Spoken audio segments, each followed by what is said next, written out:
네, 오늘장 랭킹5 시간입니다. 어떤 이슈가 있고 이에 따른 어떤 전략이 필요할까요? 이에 대한 이야기 나눠보도록 하겠습니다. IBK 투자증권 영업부 박근영 부장과 이 시간 함께 하시죠. 부장님, 어서 오십시오. 네, 안녕하십니까? 안녕하세요. 자, 오늘도 이슈는 풍성합니다. 5개 하나씩 열어보면서 추가적으로 이야기 들어가 보도록 할게요. 자, 첫 번째입니다. 오늘 기관 수급 영향이 시장에서 상당히 큽니다. 네. 시총 상위주들 보면은요, 기관이 빨고 있는 삼성전자, 하이닉스 흘러내리고 대신에 아직까지 이 종목을 사 모아야 하는 건지 LG 에너지솔루션이 강하게 움직이고 있습니다. 부장님, 수급 쏠림 아직 끝나지 않았고 패시브 자금이 이제 본격적으로 유입이 되면 추가적인 랠리가 기대될 수 있는 위치, 거기에 LG 에너지솔루션이 지금 와 있는 걸까요? 네, 뭐 밸류에이션 상의 문제는 사실 다소 좀 비싸게 거래되는 게 네. 맞죠. 근데 이제 상장 초기에는 밸류에이션보다는 다소 좀 수급의 영향을 먼저 받는다고 보는 게 맞기 때문에 네. 금일 같은 경우도 급등을 하면서 결국 수급을 다소 좀 끌어당기는 뭐 블랙홀 역할을 하고 있는 것들이 다른 뭐 대형주에서는 다소 좀 부정적인 영향을 네. 사실 미치고 있는 거죠. 사실 뭐 벤치마크로 하는 여러 가지 코스피 지수를 벤치마크로 하는 투자 주체 펀드들이 수급이 유입되고 있는 상황이어서 다소 좀 주가는 오버슈팅한 게 맞습니다. 그래서 이제 또 LG 에너지솔루션을 사기 위해서 이제 현금 확보를 해야 되기 때문에 다른 대형주는 조금 팔고 있는 모습들이 보일 수밖에 없고요. MSCI 같은 경우가 1월 27일 날 LG 에너지솔루션의 조기 편입을 확정했기 때문에 아마 2월 14일 오늘 장 마감을 기점으로 편입을 합니다. 그래서 2월 15일부터 발효를 하기 때문에 오늘 수급적인 영향을 받고 있는 것으로 보이는 상황인데요. 또 이제 지금 글로벌 2차전지 ETF라든지 이런 부분에서 LG 에너지솔루션 관련된 수급이 최대 4,200억 정도로 매수가 들어올 것으로 지금 추정이 되고 있는 상황이고요.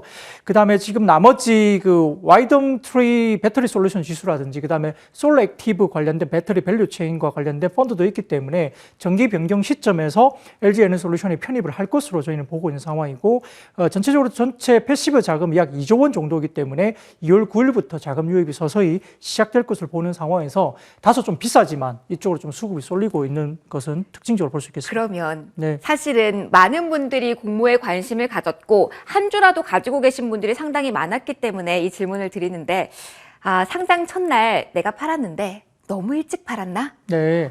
이 생각하시는 분들이 정말 많을 것 같거든요. 네, 맞습니다. 패시브 자금이 유입이 이렇게 기대가 된다면 뭐 장기 투자는 아니더라도 단기로 봤을 때 접근을 다시 해야 되는 걸까요? 뭐 따라잡자고 말씀드리기는 조금 어려워요. 왜냐하면은 이제 패시브 수급 자금이 들어올 것으로 이미 시장에서 여러 분석 자료를 통해서 나왔기 때문에 이 패시브 자금이 들어오기 전에 미리 선취매를 해서 주가를 놓은 부분도 상당히 많다고 개인적으로 네. 볼 수 있습니다. 따라서 개인적으로 또 밸류에이션 부분들이 다소 좀 부담스러운 구간까지 올라온 상태라서 갖고 계신 분이라면은 조금 더 즐길 수는 있겠지만 신규로 들어가기엔 다소 좀 아쉽고요. 그런데 이제 상대적으로 보면은 LG 에너지솔루션이 많이 오른다면 어떻게 되겠습니까? 다른 피어 그룹들이 좀 싸게 느껴지겠죠. 아하. 특히 이제 SK 이노베이션이라든지 그 다음에 우리가 보는 삼성 SDI, 네. 특히 삼성 SDI는 굉장히 많이 빠져 있거든요. 그럼 이 종목에 대해서 기관이 빼야 되는 물량은 네. 지금 다 소화가 됐다라고 볼 수 있는 자리일까요? 네, 어느 정도 뭐 이 정도 주가가 빠지면은 사실 조금 모아가도 되지 않을까. 뭐 단기적으로 좀 LG 에너지솔루션이 올라가니까 뭐 사고 싶어서 따라가고 싶은 생각이 좀 들 수도 있겠지만 네. 조금 더 안정적으로 간다고 하면 피어 그룹이 상당히 좀 밸류에이션 매력도가 상당히 높아질 수밖에 없죠. 에너지솔루션이 워낙 지금 고밸류를 받고 있기 때문에 네. 상대적으로 수급 때문에 빠져 있고 또 상대적으로 밸류에이션이 싸게 느껴지는 SK 이노베이션이나 삼성 SDI가 천천히 주가 빠진 상태에서는 조금 모아가면 오히려 경쟁적으로 봤을 때는 나중에 수익률 입장에서는 조금 편안하게 갈 수 있지 않나 생각 들고요. 지금 거래가 많이 이루어지고 이런 부분들이 폭발적인 거래량과 가격 상승분이 보이는 것은 결국은 물량 부담이 없다. 물량이 굉장히 부족한 종목이죠. 네. 그렇기 때문에 결국 이제 일종의 우리가 이야기하는 포모 현상이라고 그러는데 이게 Fear of Missing Out이라는 현상이라고 볼 수 있습니다. 그러니까 수급이 상당히 좀 유통량이 적다 보니까 더 빨리 잡고 싶고 더 많이 잡고 싶은 생각 때문에 올라가는데 결국은 이게 나중에 이제 수급 관련된 부분에서 해소가 되면 다시 주가는 밸류에이션 작업을 할 수밖에 없죠. 네. 그런 부분에서는 다소 조금은 빠질 수 있는 여지도 충분히 많다는 점에서는 지금 현재는 좀 즐길 구간이지만 가지고 계신 자의 영역이고요. 신규로 또 따라 들어가는 것은 다소 조금 부담스러울 수 있습니다. 오히려 좀 편안하게 안정적으로 피어 그룹을 좀 더 지켜보시는 게 좋겠다 생각합니다. 경제권계에 있는 다른 셀 업체의 주가 흐름을 또 주목해보자라는 말씀을 주셨습니다. 두 번째 이슈로 넘어가 보도록 하겠습니다.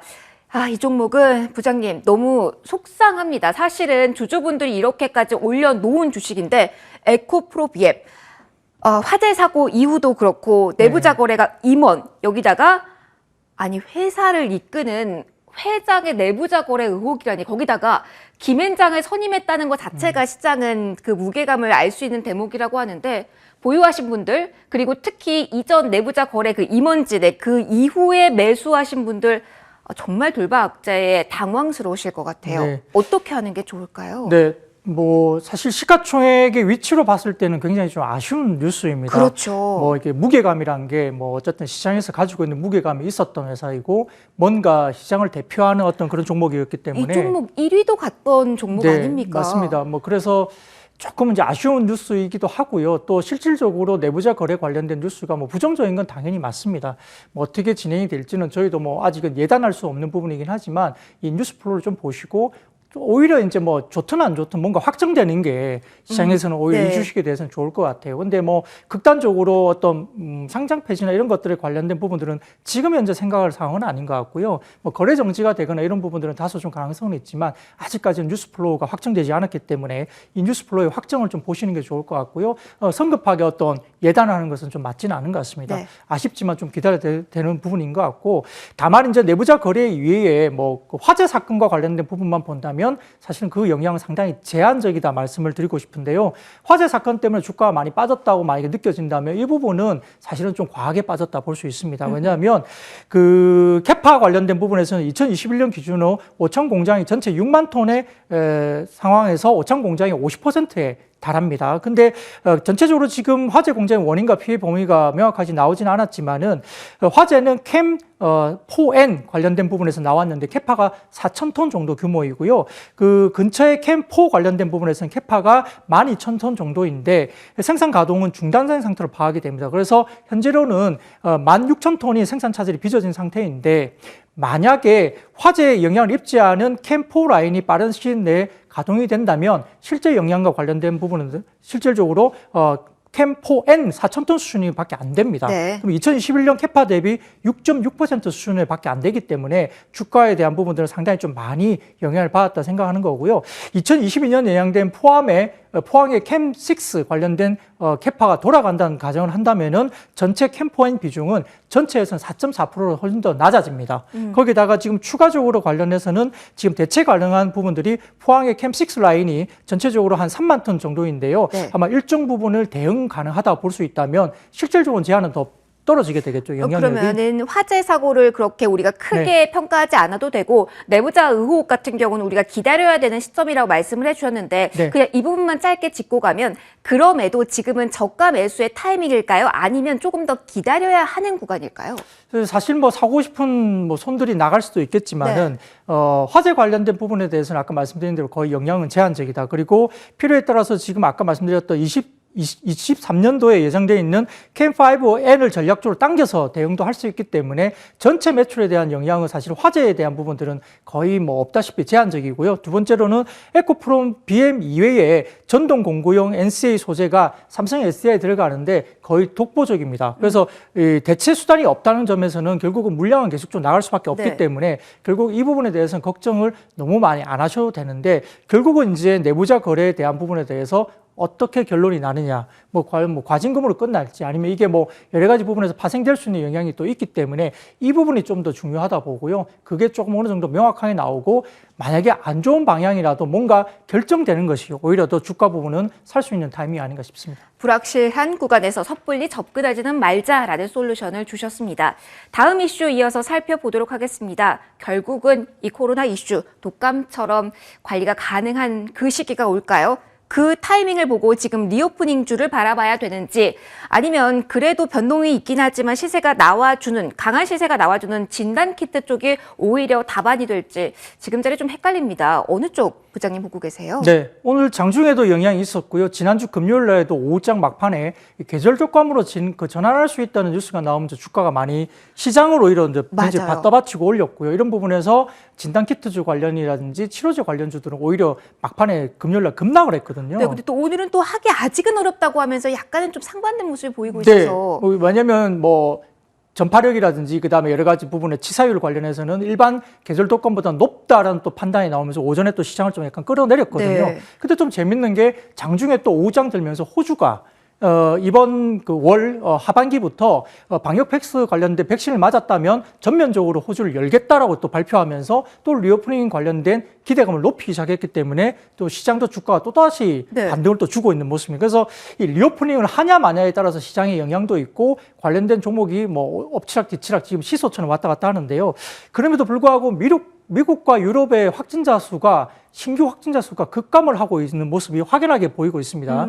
여기에 따라서 지금 아마 다소 조금은 한국은 조금 이제 급증하고 있는 모습을 보이고 있지만 다소 좀 후행적이고요. 미국과 유럽은 지금 굉장히 급감하고 보인다는 점, 오미크론 관련된 신규 확진자 수가 급감에 따라서 리오프닝을 굉장히 빠르게 지금은 발표를 하고 있습니다. 네. 여기에 따라 시장은 좀 어느 정도 안정을 찾으면서 국내 같은 경우도 리오프닝 관련주가 조금은 상승세로 돌아서고 있고요. 여행이라든지 그다음에 의류라든지 항공, 그다음에 여러 가지 부분에서 뭐 컨텐츠 관련 주식이라든지 이런 부분들이 지금 올라오고 있는 모습을 보이고 있거든요. 네. 화장품도 마찬가지예요. 그래서 이런 부분에서는 지금은 오히려 시장에서는 리오프닝 관련주에 대한 관심도가 상당히 높아지고 있습니다. 여기에 따라서 국내 확진자 수가 좀 늘어날 수는 있겠지만 저는 개인적으로는 리오프닝 관련주에 대해서 다소 좀 보자라는 입장이고요. 네. 리오프닝 관련주를 뭐 현저하게 짧게 치기보다는 조금 더 긴 호흡에서 좀 더 접근할 필요는 있다 이렇게 생각 들고요. 네. 충분히 리오프닝 관련주는 충분히 가능한데 근데 수요 증가만 갖고는 안 되는 겁니다. 가격 증가를 충분히 할 수 있느냐이고요. 그런 업종과 관련해서 보시는 게 낫고 그다음에 전체적으로 매출 타격이 좀 더 컸던 업체와 업종이 좀 더 낫다고 말씀을 드리겠고요. 다만 코로나 이전부터 매출 추세가 굉장히 시들었던 이런 섹터는 좀 제외하시는 게 좋고 타격이 크지만 매출 증가세가 충분히 있었던 업종과 종목 중심으로 리오프닝 접근 가능할 것 같습니다. 서서히 리오프닝주에 대한 관심을 가져갈 자리다. 다만 서서히 모아가는 전략 추천을 해주셨고요. 네 번째 이슈로 넘어가서 전략 확인해 보도록 하겠습니다. 오늘 게임주에 대한 이야기 많이 나오고 있습니다. 사실 실적에 대한 눈높이가 그다지 높지 않고 오늘 오르는 것은 가상자산의 급등 영향이다라는 말이 있어서 오늘 급등을 오늘의 상승을 좀 긍정적으로 해석을 해도 되는지 의문이 생기는데 게임주 실적 시즌 어떻게 대응하면 좋을까요? 네, 국내 게임 시장의 노이즈가 딱 두 가지죠. 첫 번째로는 MMORPG 게임들의 포화 상태이고요. 두 번째로는 중국 게임에 관련된 부분에서 시장이 잘 열리지 않는다는 거죠. 판호 발급이 거의 이제 힘들어지는 분위기인데요. MMORPG 같은 경우는 뉴 비즈니스 모델들이 지금 나오면서 지금 P2E라든지 NFT 관련된 도입이 되고 있습니다. 따라서 이런 부분에서는 결국은 필수 요건인데 NFT 관련된 부분이라든지 P2E가 되려면 두 가지 요건이 필요합니다. 게임의 유저풀이 풍부하거나 두 번째로는 긴 라이프 사이클이 되게 중요한데요. 실질적으로 NFT 게임 관련된 크립토 키티 관련된 부분들이 몰락했던 것이 사례이기 때문에 유저풀이 풍부하고 긴 라이프 사이클이 분명히 있어야 되는 게 두 가지 전제 조건이 되겠습니다. 여기에 따라서 지금 국내 MMORPG 장르 같은 경우는 상당히 유저풀이 풍부하죠. 그리고 두 번째로는 아까 말씀드렸던 글로벌 팬덤 때문에 여러 가지 부분에서 P2E라든지 NFT 관련된 도입이 상당히 양호한 환경이라 볼 수 있겠어요. 그래서 동남아 같은 경우도 자체적인 게임 개발 실력이 없기 때문에 중국 게임이라든지 한국 게임이 많이 진출되어 있고요. 미국은 콘솔 게임 시장이 모바일 시장보다 더 큰 시장이기 때문에 콘솔 게임 관련된 전략이 필요하고요. 일본 같은 경우는 애니메이션이나 소설의 IP 전략이 상당히 중요하기 때문에 이 전체적으로 게임 출시일 때는 IP 마케팅이 상당히 중요하죠.